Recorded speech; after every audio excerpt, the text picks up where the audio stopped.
এক গ্লাস গুড়ের শরবতে গুড় ও পানির অনুপাত 4:6 হলে গুড়ের পরিমাণ শতকরা কত? এই অঙ্কটিকে আমরা দুইটা নিয়মে শিখব, একটি শর্টকাট এবং একটি বেসিক। তো প্রথমে আমরা বেসিকটা ক্লিয়ার করে তারপরে শর্টকাটে যাব, যেটা আমাদের বহু নির্বাচনের জন্য খুবই গুরুত্বপূর্ণ। তাহলে এক গ্লাস গুড়ের শরবতে গুড় ও পানির অনুপাতটা দেওয়া আছে, যেটা আমরা এই অনুপাতটাকে যোগ করব। কি করব? অনুপাতের যোগফল। অনুপাতের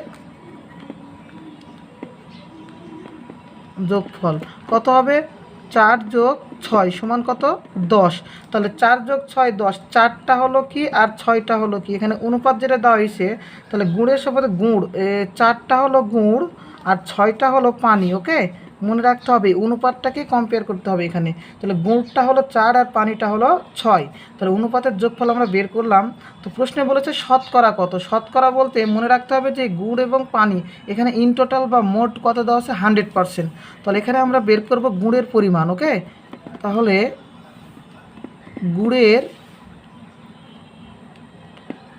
গুড়ের পরিমাণ মোট কত বললাম? 100। এর না লিখে আমি গুণ দিলাম 100 এর। তাহলে গুড় কত? 4 তাহলে মোট কত? অনুপাতের যোগফল 10। এটা সূত্র দ্বারা মনে রাখতে হবে।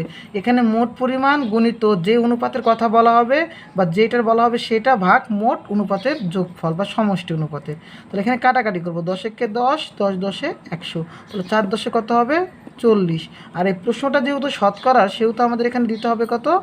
পার্সেন্ট। তাহলে গুড়ের পরিমাণ কত হবে? 40%। তো এটা আমরা বেসিকের জন্য করব, এবং এই অঙ্কটাকে যেহেতু আমরা এমসিকিউ বা শর্টকাটের জন্য করব, সেহেতু আমরা এভাবে সমাধান করব। জাস্ট এখানে যে অনুপাতটা থাকবে সেই অনুপাতটাকে মনে মনে যোগ করব। অর্থাৎ এই দুইটা অনুপাতের যোগফল যখন মাত্র 10 হবে তখন আমরা এই নিয়মটা করব। যেমন আমি আরেকটা অনুপাত এখানে দিলাম যে 3:7।